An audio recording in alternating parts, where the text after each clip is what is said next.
안녕하세요. 2026년 5월 22일 금요일입니다. 오늘 함께 묵상하실 말씀은 창세기 45장 16절부터 28절까지의 말씀이고요. 제목은 하나님이 쓰신 대단원입니다. 우리는 인생의 기근과 고난이 깊어지면 이제 내 인생은 끝났다고 생각하면서 스스로 비극적인 결말을 예견하곤 합니다. 과거 야곱에게는 요셉을 다른 형제들보다 더 사랑하고 더 높이려고 하는 인간적인 꿈이 있었습니다. 그러나 그 야곱의 꿈은 채색옷이 피로 물들던 날 처참하게 부서지죠. 그 후 야곱의 인생은 22년 동안 슬픔의 무덤에 갇혀 절망의 결말을 향해 걸어가고 있었습니다. 하지만 인간의 꿈이 무너진 바로 그 자리에서 하나님은 당신의 거룩한 꿈을 조용히 성취해 가고 계셨던 것입니다. 요셉을 단순히 형들 위에 군림하는 자가 아니라 온 가족과 이스라엘을 살릴 생명의 구원자로 세우시려는 하나님의 거룩한 꿈은 한치의 오차도 없이 도도하게 흐르고 있었던 거예요.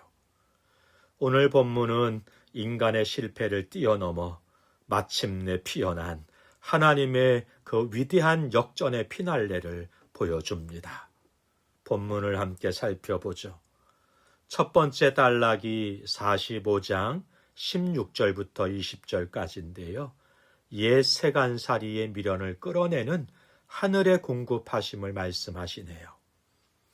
요셉의 형제들이 왔다는 소식에 애굽 왕 바로와 신하들이 진심으로 기뻐하면서 전폭적인 환대를 베풉니다. 바로는 요셉에게 가나안의 가족들을 모두 애굽으로 이주시키라고 명령하면서 인생의 전환점이 되는 위대한 한마디를 던져요. 또 너희의 기구를 아끼지 말라. 온 애굽 땅에 좋은 것이 너희 것임이니라. 네, 가나안의 낡고 쓸모없어진 세간살이에 미련을 두지 말고 애굽에 예비된 최고의 풍성함을 취하라는 선언인 거예요. 야곱의 아들들은 가나안의 기근 속에서 낡은 세간살이라도 붙잡아야 살 수 있다고 생각했을 것입니다. 그러나 하나님은 이방 왕의 입을 통해서 옛 기구를 아끼지 말라고 하십니다. 더 좋은 것이 예비되어 있기 때문인 것이죠.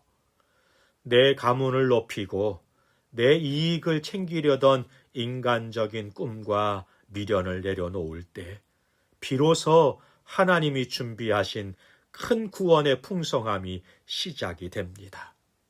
하늘의 부요함을 누리기 위해 옛 삶의 손때 묻은 기구들을 과감히 내려놓는 영적 결단이 필요합니다.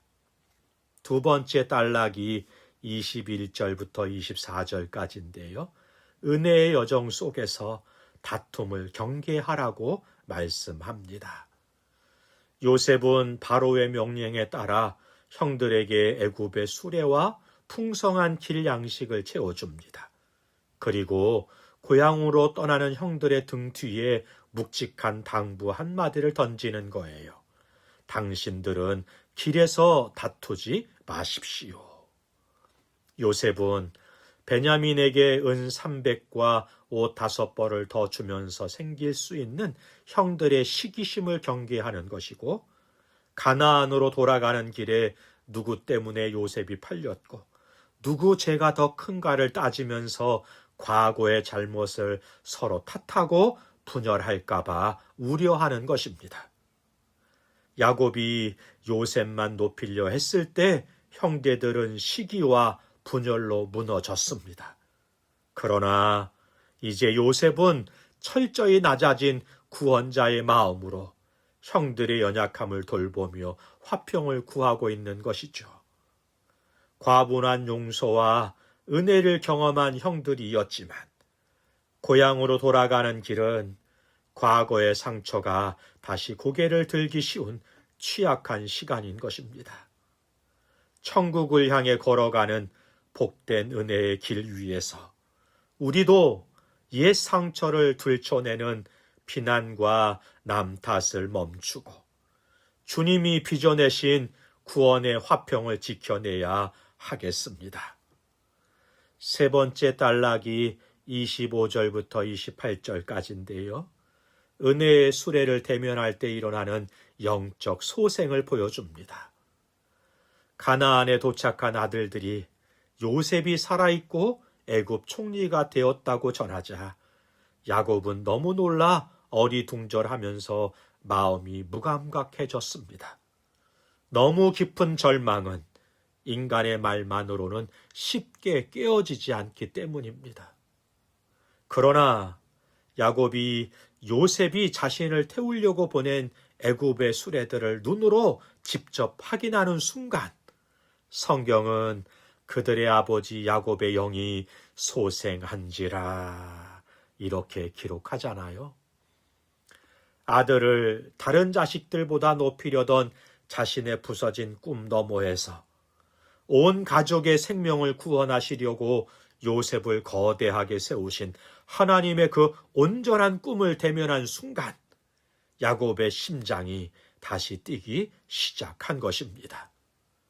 늙은 야곱은 아들들의 말에 반응하지 못했지만 요셉이 보낸 수레라는 확실한 실체적 증거를 보았을 때 절망의 무덤에서 일어났던 것입니다. 내 뜻대로 자녀를 높이고 내 뜻대로 성공하려던 인간의 꿈이 깨어졌다고 해서 낙심하지 마십시오. 하나님은 우리를 더 높은 구원의 통로로 쓰시기 위해 우리를 낮추시고 하나님의 수레를 보내시기도 하는 것입니다. 내 삶에 이미 보내진 주님의 은혜의 증거들을 붙들 때 우리는 다시 일어설 수 있습니다. 사랑하는 성도 여러분, 야곱 가문의 이야기는 인간의 슬픔과 기근으로 시작되었지만 하나님이 쓰신 결말은 전폭적인 환대와 풍성함 그리고 영혼의 위대한 소생이었습니다. 지금 현실의 기근이 너무 깊어서 하나님의 사랑이 의심되고 마음이 덤덤하게 굳어버린 분이 계십니까? 눈을 들어 주님이 여러분을 위해 친히 보내신 은혜의 수레들을 바라보십시오. 가나안의 낡은 옛 기구들의 미련을 두지 말고 하나님이 예비하신 고센 땅의 풍성함을 향해 발걸음을 옮기십시오. 은혜의 길을 걸어갈 때 원망과 다툼을 멈추고 화평을 선택하십시오. 그리하여 마침내 우리의 슬픔을 찬송으로 바꾸시고 죽어가는 영혼을 거세게 살려내시는 하나님이 쓰신 아름다운 대단원을 삶으로 풍성하게 경험하는 복된 성도들이 되시기를 주님의 이름으로 축복합니다. 기도하겠습니다. 우리의 걸음을 선하게 인도하시는 하나님 아버지, 우리 인생의 기근과 아픔이 너무 깊어서 스스로 절망의 결말을 예상하며 낙심했던 삶을 회개합니다. 인간의 끝이 하나님의 시작임을 믿게 하시고 세상의 낡은 가치관과 세간살이의 미련을 두지 않고 주님이 예비하신 하늘의 부요함을 선택하게 하옵소서. 은혜를 받은 자답게 천국 길을 걸어갈 때 원망과 남 탓의 다툼을 멈추게 하시고 나를 살리시려 주님이 이미 보내신 복음의 증거와 은혜의 수레를 붙잡아 낙심의 자리에서 내 영혼이 심차게 소생하는 역사를 보게 하옵소서. 주님이 쓰실 영광스러운 인생의 대단원을 기대하며 예수님의 이름으로 기도하옵나이다. 아멘. 감사합니다.